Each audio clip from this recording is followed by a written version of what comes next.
गृह मंत्रालयाच्या सूचनेनंतर मुंबईत ठिकठिकाणी पोलिसांकडून मॉकड्रिल करण्यात आलं। अलर्टच्या पार्श्वभूमीवर दादर पोलिसांनी मॉकड्रिल करत रस्त्यावरच्या फेरीवाल्यांना हटवलेलं आहे। याचा आढावा घेतलेला आहे सूरज ओझानं। पाहूया। पहलगाम अतिरेकी हल्ल्यानंतर मुंबई अलर्ट मोडवर आहे। खास करून जे गजबजलेला परिसर आहे तिथे पोलिसांचा विजिलन्स वाढवण्यात आलेला आहे। मी दादर या परिसरात आहे।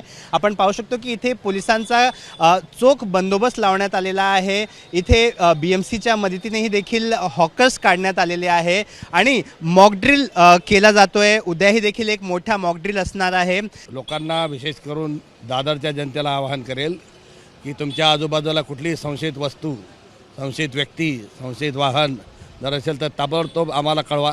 आमचे नंबर ठिकठिकाणी आम्ही दिलेले आहेत। प्रत्येक मोहल्ला एकता कमिटी, व्यापारी असोसिएशनला आम्ही आमचे पर्सनल नंबर दिलेले आहेत। त्याचप्रमाणे 100 103 यावर डायल केलं तरी आमची गाडी लगेच येऊन हे करेल।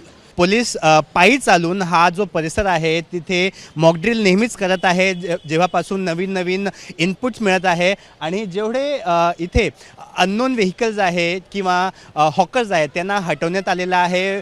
BMCची मदत घेतली जात आहे, ट्रॅफिक विभागाची मदत घेतली जात आहे। त्याचबरोबर जर संशय वाटला तर BDDSचीही देखील मदत घेतली जात आहे।